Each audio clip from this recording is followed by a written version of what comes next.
Hey les guerriers, regardez autour de vous.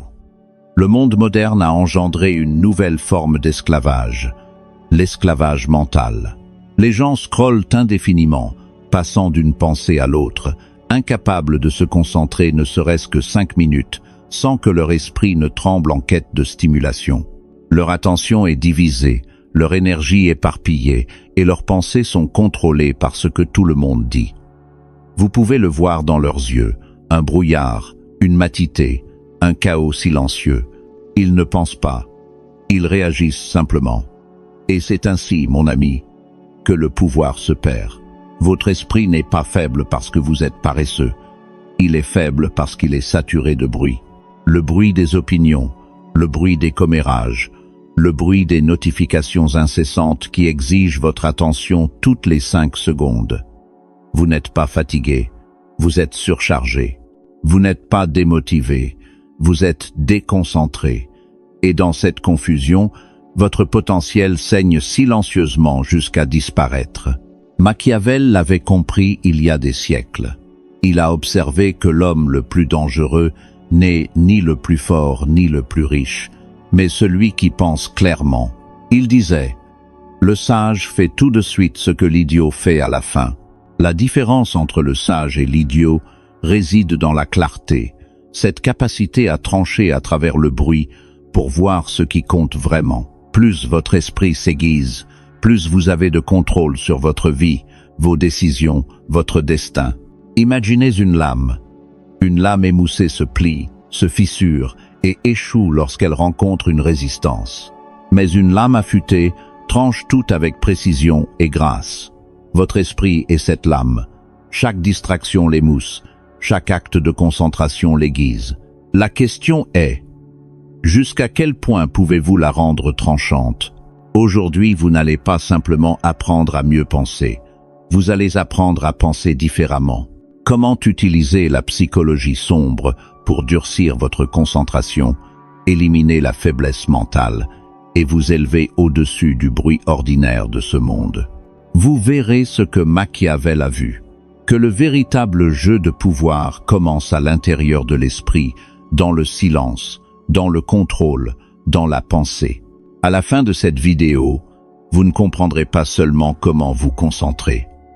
Vous deviendrez la concentration elle-même, calme, froid, délibéré. Parce qu'une fois que vous maîtrisez votre esprit, personne ne peut vous manipuler, vous embrouiller ou vous distraire. Vous verrez à travers les illusions, vous prédirez les mouvements avant qu'ils ne se produisent. Vous deviendrez un stratège silencieux dans un monde rempli de bruit. Maintenant, je veux que vous laissiez cette affirmation dans les commentaires. Mon esprit est mon arme. 1. Le véritable pouvoir de la concentration. La concentration n'est pas de la motivation, c'est le contrôle sous sa forme la plus pure.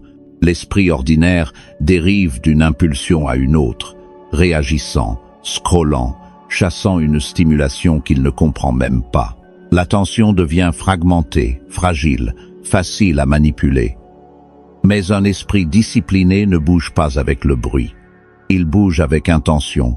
Chaque seconde de concentration est une déclaration de domination sur la confusion. La vérité est simple. Plus la concentration est nette, plus l'esprit est fort. Machiavel a dit un jour, « Celui qui souhaite être obéi doit savoir commander. » La même loi régit la pensée. Un esprit faible sert la distraction. Un esprit puissant commande l'attention comme un souverain silencieux au-dessus du chaos. La distraction ne détruit pas les gens d'un seul coup. Elle les érode lentement, instant après instant, jusqu'à ce qu'ils perdent la capacité de penser profondément. La plupart des gens confondent être occupés avec être efficace. Ils se précipitent à travers la vie, collectionnant des pensées inachevées, prenant l'agitation pour du progrès. Pourtant, la vraie force vient de l'immobilité, de la capacité à diriger l'énergie mentale vers un but unique pendant que le reste du monde chasse le bruit. La concentration ne consiste pas à faire plus. Il s'agit de faire ce qui compte et de couper tout le reste sans hésitation. Chaque pensée éparpillée draine le pouvoir. Chaque pensée contrôlée le construit. Ceux qui comprennent la concentration ne gaspillent pas leur attention sur des opinions triviales ou des émotions fugaces. Ils opèrent depuis le silence, pas depuis le bruit. Leur calme est déconcertant, car il révèle un contrôle dans un monde régi par l'impulsion. Quand les autres paniquent, ils restent composés. Quand les autres parlent sans fin, ils observent. Ce sang-froid n'est pas de la faiblesse, c'est de l'intelligence en mouvement. Machiavel a prévenu. Les hommes jugent généralement plus par les yeux que par les mains, car tout le monde peut voir, mais peu peuvent ressentir. Une personne qui avance avec une certitude tranquille n'a rien à prouver. Le pouvoir est déjà visible dans la façon dont elle maintient sa concentration. La vraie concentration se construit par la soustraction, pas par l'addition. Elle grandit lorsque la stimulation inutile est supprimée. Moins on laisse entrer de distraction dans l'esprit, plus il devient tranchant. Le processus est inconfortable parce que le silence expose tout ce qui était autrefois caché sous le bruit.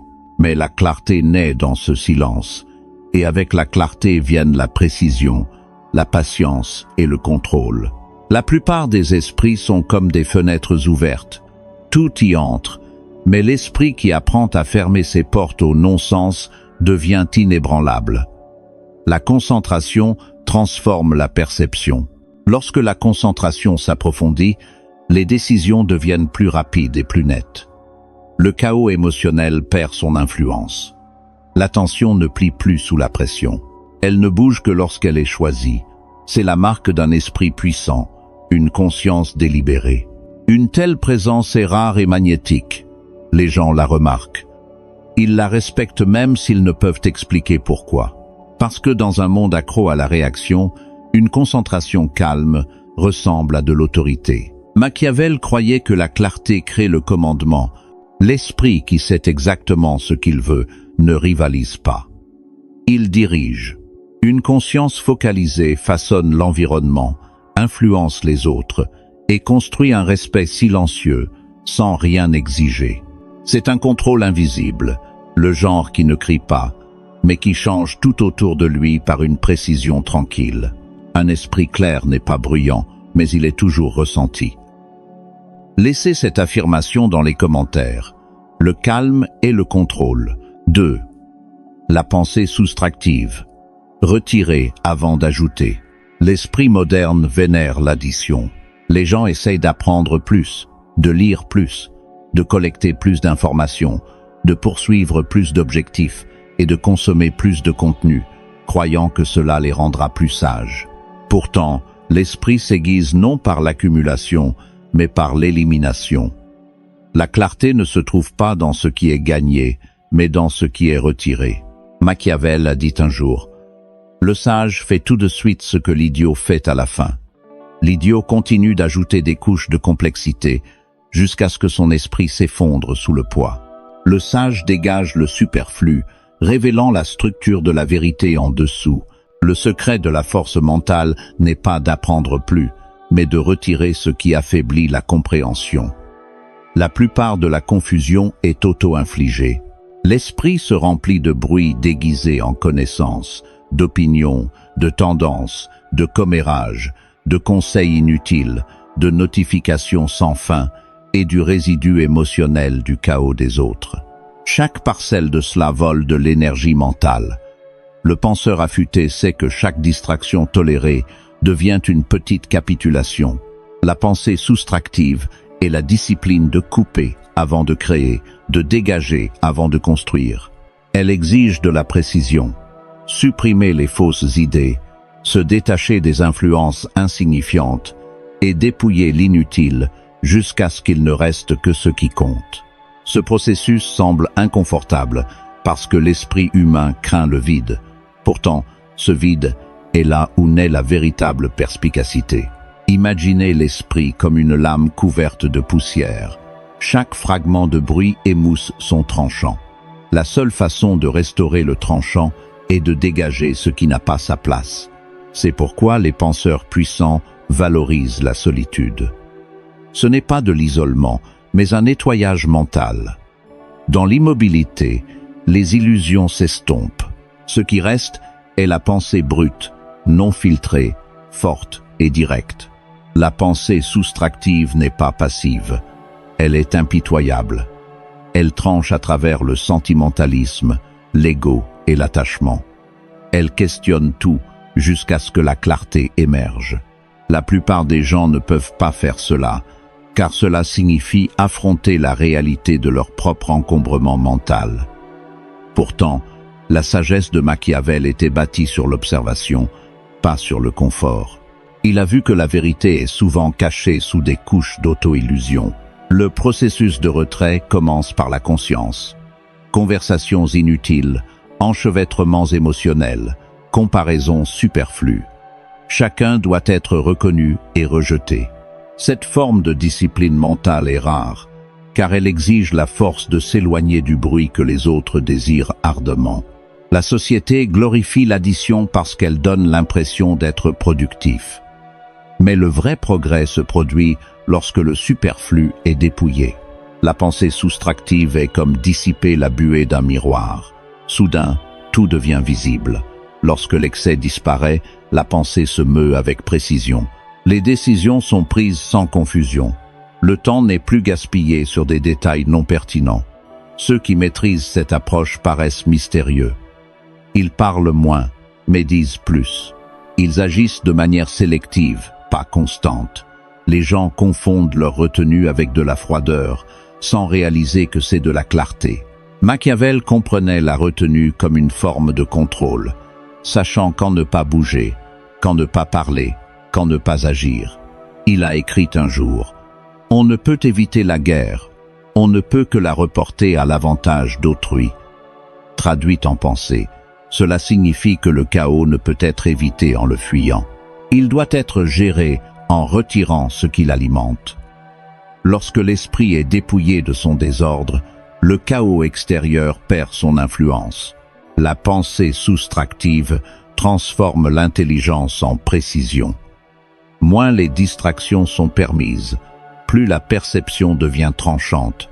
C'est la discipline de la simplicité, non pas du vide, mais de la conscience concentrée. Ceux qui la pratiquent traversent la vie avec une efficacité tranquille, non affectée par le bruit, clairs sur leur but. Rien ne peut embrouiller un esprit qui a appris à lâcher prise sur l'inutile. Laissez cette affirmation dans les commentaires. Moins, c'est la clarté. Namo. Contrôlez votre esprit. Contrôlez votre vie. Toute forme de pouvoir externe commence par le contrôle interne. Une personne qui ne peut commander son esprit devient une marionnette de l'émotion, de l'impulsion et des circonstances. L'illusion de l'équilibre fait croire aux gens qu'ils peuvent diviser leur attention entre le confort et le pouvoir. Mais le confort affaiblit le contrôle. La vraie force se trouve dans la discipline de gouverner ses pensées, même lorsque les émotions exigent le chaos. Machiavel dit un jour: « La première méthode pour estimer l'intelligence d'un dirigeant est de regarder les hommes qu'il a autour de lui. » La même logique s'applique intérieurement. Les hommes qui entourent l'esprit sont ses pensées. Si ses pensées sont faibles, le dirigeant est faible. Le contrôle mental est la fondation de l'autorité personnelle, et sans lui, tout accomplissement externe s'effondre. L'esprit moderne est constamment écartelé par des déclencheurs externes. La peur manipule les décisions, la colère détruit le jugement, et l'anxiété vole la présence. Les gens confondent réaction et conscience. Ils ne pensent pas, ils répondent. Celui qui apprend à observer l'esprit avec distance, au lieu de se noyer dans ses vagues, commence à voir des schémas invisibles pour les autres. Cette séparation entre la pensée et le soi crée la domination. Les émotions apparaissent toujours, mais elles ne dictent plus le mouvement. Le pouvoir réside dans la capacité de faire une pause. Dans cette pause, la clarté parle plus fort que l'impulsion. L'esprit qui obéit à l'émotion devient un serviteur. L'esprit qui commande l'émotion devient un souverain. Machiavel a averti que le chaos vient souvent déguisé en opportunité. Il a écrit « Quiconque désire un succès constant doit changer sa conduite selon l'époque. » L'esprit contrôlé fait exactement cela. Il s'adapte sans perdre son noyau. Lorsqu'il est confronté à la pression, il s'ajuste, ne panique pas. Lorsqu'il est défié, il recalcule, ne s'effondre pas. Chaque émotion devient une donnée, pas un désordre. La plupart des gens laissent les sentiments piloter leurs actions, et après, ils regrettent ce qui a été fait. Ceux qui pratiquent le contrôle agissent après la pensée, jamais avant. Leur calme sous tension n'est pas naturel. Il est entraîné par d'innombrables moments de retenue. La capacité de rester impassible alors que tout tremble autour est la marque du vrai contrôle. Maîtriser l'esprit signifie maîtriser l'attention, l'émotion et le temps. L'attention décide de ce qui est vu. L'émotion décide de comment c'est ressenti. Et le temps décide quand on agit dessus. Ensemble, ils forment l'architecture de l'autogouvernance. Perdre le contrôle sur l'un d'eux mène à la faiblesse. C'est pourquoi les individus puissants réagissent rarement publiquement. Ils préservent leur énergie en restant délibérés. L'esprit ne peut être contrôlé par le seul désir. Il exige une structure. Les habitudes sont cette structure. L'auto-observation constante construit la prévisibilité, et la prévisibilité engendre la force. L'esprit commence à suivre le commandement naturellement, obéissant à la discipline par laquelle il a été façonné. Le contrôle mental construit aussi la perception. Lorsque les pensées ne divaguent plus, la conscience s'étend. Les schémas dans le comportement des gens deviennent clairs, la manipulation devient visible, et les pièges émotionnels perdent leur effet. Ceux qui contrôlent leur monde intérieur commencent à influencer leur monde extérieur sans effort. L'autorité grandit dans le silence. Moins le contrôle est visible, plus il devient puissant. Machiavel comprenait que l'émotion visible invite à l'exploitation, tandis que le sang-froid crée le mystère. Le mystère, à son tour, crée l'influence. Les gens craignent ce qu'ils ne peuvent pas lire, et un esprit contrôlé est illisible. Le contrôle de l'esprit n'est pas de la froideur, c'est du raffinement. C'est la transformation du chaos en clarté, de la réaction en commandement. Celui qui gouverne sa pensée gouverne son destin. Chaque empire, chaque conquête, chaque révolution commence dans la discipline silencieuse d'un esprit organisé. Je veux que vous laissiez cette affirmation dans les commentaires. Le contrôle crée le pouvoir. 4. La pensée de précision.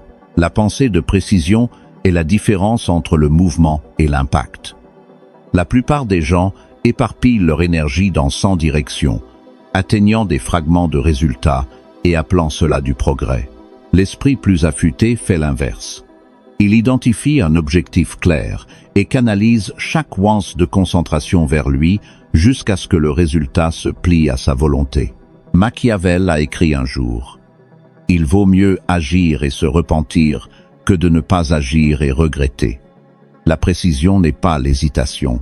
C'est une action délibérée exécutée avec calcul, pas avec émotion. Tout grand stratège comprend qu'une seule décision bien synchronisée pèse plus lourd que 1000 efforts impulsifs.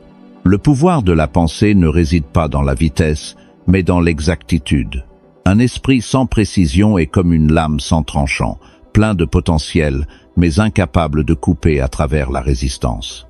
La précision commence par l'observation. C'est la capacité de voir le schéma caché derrière le chaos, de remarquer les détails que les autres négligent, de connecter les événements avant qu'ils ne se déroulent.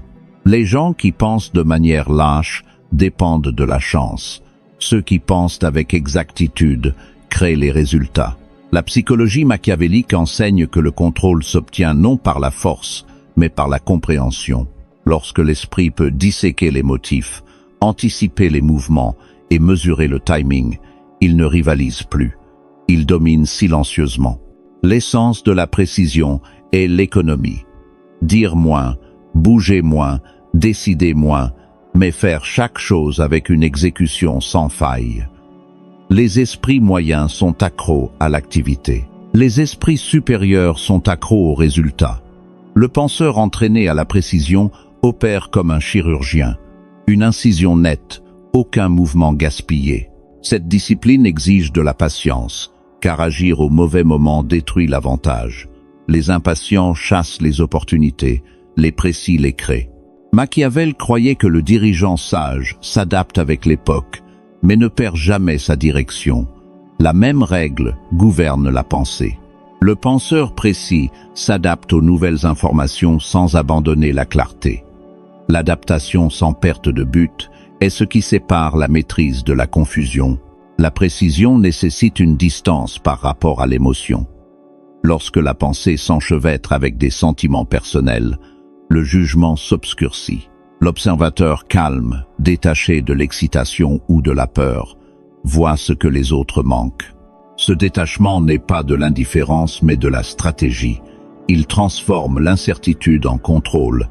Le monde prend le silence pour de l'hésitation, alors qu'en vérité c'est de la préparation, la collecte de données avant une frappe mentale décisive. L'esprit précis ne parle pas avant de comprendre, ne bouge pas avant de calculer, ne s'engage pas avant de confirmer. Une telle retenue donne l'illusion de la lenteur, mais quand le mouvement est fait, il atterrit parfaitement. Chaque erreur commise par les autres devient une carte pour le penseur précis. L'échec est étudié, pas craint. Chaque faux pas devient un manuel d'instruction pour le prochain succès. Cette méthode transforme l'observation en arme. Machiavel a dit un jour, « Le sage fait tout de suite ce que l'idiot fait à la fin ». La précision incarne ce principe, clair, mesuré, immédiat. Elle tranche à travers la confusion comme un commandement silencieux.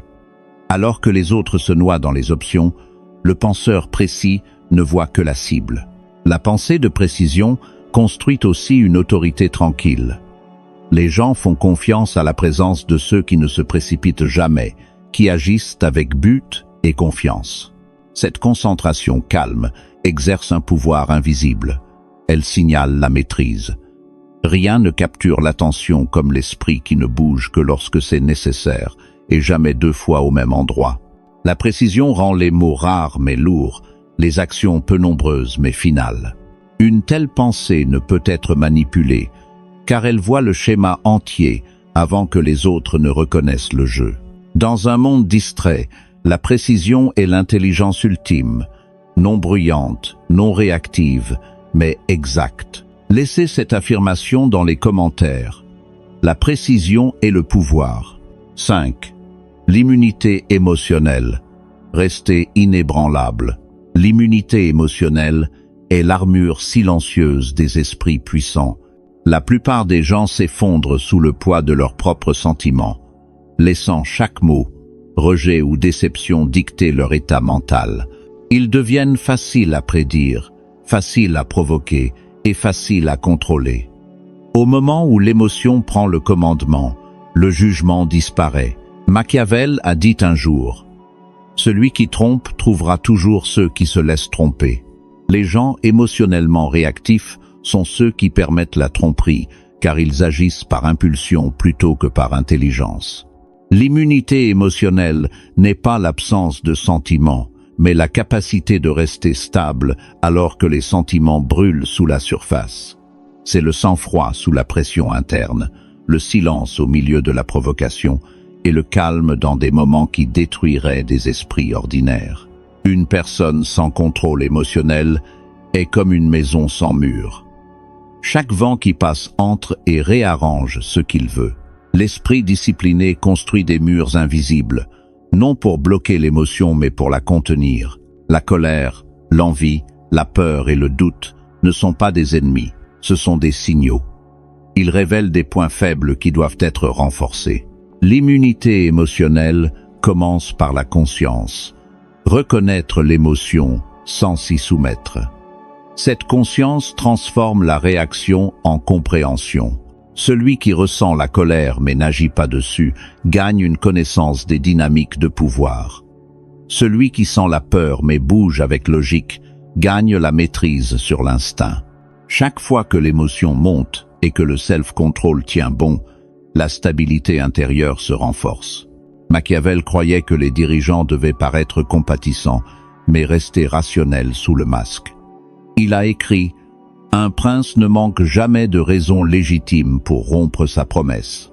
La leçon sous ce cynisme n'est pas la tromperie, mais l'adaptabilité. » L'émotion ne doit jamais régir la stratégie. Dans la vie moderne, ceux qui restent centrés quand les autres perdent le contrôle gagnent de l'influence sans résistance. Quand quelqu'un lance du feu émotionnel, l'individu calme devient un miroir. L'agresseur voit sa propre instabilité reflétée. Cela inverse le contrôle instantanément. L'immunité émotionnelle est la capacité d'absorber le chaos sans le refléter vers l'extérieur. Elle désarme la manipulation parce que la manipulation se nourrit de la réaction. Chaque environnement teste cette discipline. Insultes, trahison, échecs, malentendus. Tous sont des pièges émotionnels conçus par les circonstances pour affaiblir la concentration. L'esprit immunisé les étudie comme des données, extrayant des schémas plutôt que de la douleur. Cette perspective transforme la souffrance en stratégie. Le contrôle émotionnel n'est pas de la froideur, c'est de la clarté protégée par le sang-froid. Plus l'esprit devient immunisé, moins le tumulte extérieur a de pouvoir. Les autres se demandent comment le calme reste intact quand la tension monte. Mais ce calme n'est pas naturel. Il est ingénié par une retenue répétée. Chaque réponse silencieuse devient une brique dans la forteresse du commandement de soi. L'individu émotionnellement immunisé voit à travers le théâtre du comportement humain. Quand les autres crient, ils écoutent. Quand les autres paniquent, ils observent. Cette observation révèle les motifs, les faiblesses et les vérités cachées sous l'émotion. Ce n'est pas un détachement né de l'indifférence, mais de la conscience, sachant que l'énergie dépensée en réaction est de l'énergie volée au progrès. Machiavel aurait appelé cela la domination invisible, l'art de paraître non affecté tout en dirigeant tranquillement les résultats. L'immunité émotionnelle transforme le chaos en opportunité. Elle transforme la douleur en précision. Elle entraîne la perception à rester stable quelle que soit la turbulence extérieure.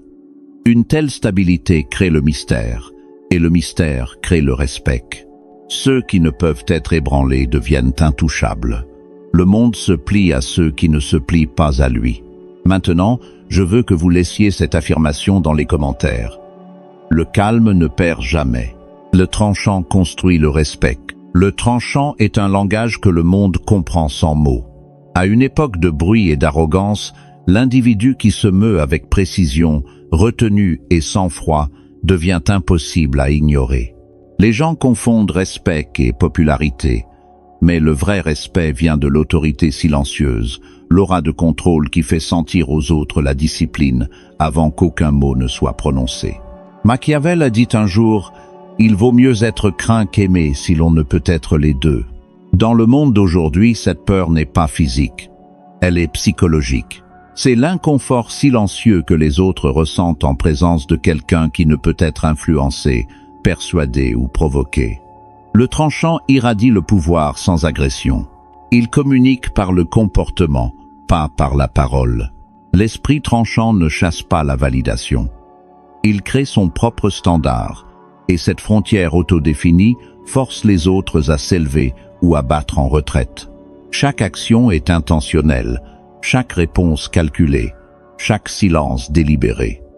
Le monde respecte ce qu'il ne peut prédire. Lorsque les émotions restent cachées et les pensées illisibles, les gens approchent avec prudence et curiosité. Le tranchant devient alors une forme de domination non par la force, mais par un self-control si précis que les autres le ressentent comme une force. Plus une personne devient composée, plus sa présence devient magnétique. Ce magnétisme n'est pas du charisme, c'est de la maîtrise. C'est l'énergie de quelqu'un qui a dompté le chaos intérieur. Machiavel enseignait que les apparences façonnent le pouvoir autant que les actions. Il a écrit « Tout le monde voit ce que vous paraissez être, peu font l'expérience de ce que vous êtes réellement. » L'individu tranchant utilise cette vérité stratégiquement. Chaque mouvement est intentionnel, chaque expression mesurée. Il n'y a pas besoin d'expliquer ou de justifier. Moins on en révèle, plus l'impact est grand. Les gens respectent la retenue parce qu'elle signale le contrôle. Ils respectent le silence parce qu'il implique la confiance. Ils respectent le calme parce qu'il suggère une domination sur l'émotion. Le tranchant est l'art de savoir quand agir et quand rester immobile, de maîtriser le timing qui régit la perception. Dans une société distraite, la précision calme ressort plus que l'ambition bruyante. La personne tranchante n'interrompt pas les autres pour être entendue. Elle attend, observe et frappe avec clarté lorsque les mots portent un poids maximal. Cette patience construit l'autorité. Les autres commencent à ajuster leur ton, à baisser leur voix et à modérer leur comportement en réponse à cette énergie. Le respect devient automatique. Il n'est pas exigé. Il est gagné par la constance de l'autodiscipline. Les gens font confiance à ceux qui paraissent inébranlables parce qu'ils symbolisent l'ordre dans un monde chaotique. C'est pourquoi le tranchant commande à la fois l'admiration et la prudence. Il fait réfléchir les gens à 2 fois avant de mentir, de manipuler ou de manquer de respect. Machiavel croyait que l'influence nécessitait de la distance. Trop de familiarité engendre le mépris. L'esprit tranchant maintient des limites si bien définies que les autres ne les oublient jamais. Le respect coule vers ceux qui se tiennent à un standard plus élevé. Le tranchant ne cherche pas l'approbation, il l'impose par sa seule présence. Au final, les tranchants deviennent intouchables non par l'intimidation, mais par l'excellence. Leur concentration, leur calme et leur retenue parlent plus fort que n'importe quelle déclaration de force ne le pourrait jamais. Laissez cette affirmation dans les commentaires. Le respect suit la clarté. Sept. Apprendre des erreurs. Les erreurs ne sont pas des échecs. Elles sont les empreintes digitales du progrès. Chaque erreur, chaque mauvais calcul, chaque regret est un message codé de la réalité, exposant ce que l'orgueil a essayé de cacher. Les faibles fuient leurs erreurs parce qu'ils confondent douleur et punition. Mais les forts les dissèquent parce qu'ils savent que la douleur est une instruction. Machiavel a écrit un jour: « Un homme sage fait tout de suite ce qu'un idiot fait à la fin. » La différence réside dans la reconnaissance, la capacité de faire face à une erreur immédiatement, d'en extraire la leçon et de la transformer en stratégie avant qu'elle ne s'infecte en faiblesse. Le monde punit ceux qui répètent les mêmes erreurs parce qu'ils les voient comme inaptes à se diriger eux-mêmes. Apprendre des erreurs ne concerne pas la culpabilité. Cela concerne l'adaptation. Une personne qui étudie ses propres faux pas devient plus dangereuse que quiconque évitant le risque. L'échec aiguise le jugement d'une manière que le confort ne pourra jamais faire. Chaque mauvaise décision expose un angle mort caché, révélant comment les émotions, les impulsions ou l'ego ont obscurci la logique. Les sages utilisent ces moments pour reconstruire leur architecture mentale. Ils ne cherchent pas la pitié. Ils analysent les schémas, demandent pourquoi c'est arrivé, puis recablent leur comportement jusqu'à ce que la même situation ne puisse plus les piéger 2 fois. Ce processus construit une intelligence tranquille, celle qui ne vient pas des livres ou des professeurs, mais de la survie aux conséquences. Chaque cicatrice devient une mémoire stratégique, chaque déception un tuteur silencieux. Machiavel croyait que le malheur n'est pas un ennemi, mais un mentor. Il a dit: « La fortune montre sa puissance, là où la valeur ne s'est pas préparée à lui résister. » Les erreurs exposent où la préparation manquait. Lorsqu'elles sont comprises correctement, elles guident l'esprit vers l'anticipation. Celui qui étudie ses échecs ne craint plus l'incertitude, car il a vu ses propres limites et les a conquises. Alors que les autres se cachent derrière des excuses, l'individu conscient de lui-même apprend à prédire le danger avant qu'il n'arrive. Cette prévoyance est une forme de domination. Elle permet de traverser la vie non pas comme une victime du hasard, mais comme un architecte des résultats. Les erreurs perdent leur piquant une fois qu'elles deviennent des leçons, et les leçons se transforment en immunité contre la répétition. La partie dangereuse de l'apprentissage par les erreurs est qu'elle nécessite la mort de l'ego. On doit accepter la responsabilité personnelle sans ressentiment.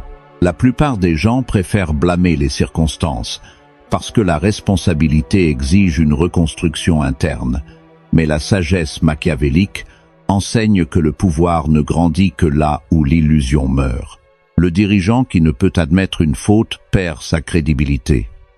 L'homme qui ne peut faire face à sa propre erreur devient prévisible. La véritable intelligence est l'autocorrection en mouvement. Ceux qui apprennent de leurs erreurs évoluent plus vite, parce qu'ils convertissent la douleur en pouvoir au lieu de la paralysie. Avec le temps, cette adaptabilité les transforme en quelque chose d'incassable, non pas parce qu'ils n'échouent jamais, mais parce qu'ils ne craignent plus l'échec du tout. Machiavel a vu que la fondation de la résilience réside dans l'auto-éducation par la douleur. L'erreur n'est jamais le problème, le refus d'en apprendre est le problème. Une personne qui étudie sa chute apprend à contrôler sa répétition, et ce contrôle est l'essence de la force. Celui qui ne nie jamais ses erreurs devient immunisé à la manipulation, car personne ne peut utiliser son passé contre lui une fois qu'il l'a déjà transformé en sagesse. Le monde vénère le bruit, les opinions sans fin, les émotions superficielles et le mouvement dénué de sens déguisé en progrès. Mais ceux qui aiguisent leur esprit avancent en silence. Ils ne chassent pas les distractions, ils les suppriment, ils ne cherchent pas la validation, ils construisent la clarté. Chaque moment de concentration devient un acte de domination dans une société accro à la confusion. Machiavel a écrit un jour: « Les hommes s'élèvent d'une ambition à une autre. D'abord, ils cherchent à se sécuriser contre l'attaque. Ensuite, ils attaquent les autres. L'esprit aiguisé suit le même chemin. Il élimine d'abord la faiblesse, puis gagne le contrôle, et finalement commande l'influence sans mots. La véritable transformation commence lorsque les pensées arrêtent de réagir et commencent à anticiper. Lorsque l'émotion ne dicte plus le comportement, lorsque la concentration devient incassable, le calme devient une armure, et la discipline devient un instinct. C'est là que l'esprit transcende l'ordinaire. C'est là qu'il devient quelque chose que Machiavel comprenait profondément. Un esprit qui ne fait pas que survivre au chaos, mais qui le plie vers un but. Ceux qui maîtrisent ce tranchant mental marchent dans la vie différemment. Ils lisent entre les mots, voient à travers les intentions et agissent avec précision quand les autres hésitent. Ils n'ont pas besoin de prouver leur intelligence, parce que leur contrôle parle pour eux. Ils sont les ombres derrière le pouvoir, la présence calme qui commande un respect silencieux. Si ce message a allumé quelque chose à l'intérieur, prenez un moment pour honorer votre propre éveil, non par des mots, mais par l'action. Restez jusqu'à la fin du chemin. Likez cette vidéo, partagez-la avec quelqu'un qui est prêt à évoluer, et abonnez-vous pour rejoindre un cercle qui aiguise l'esprit en une arme de détermination. Toute grande transformation commence par la conscience, et vous venez de faire le premier pas. Rappelez-vous ceci: un esprit tranchant coupe à travers tout. Laissez cette affirmation finale dans les commentaires. Mon esprit est ma plus grande arme.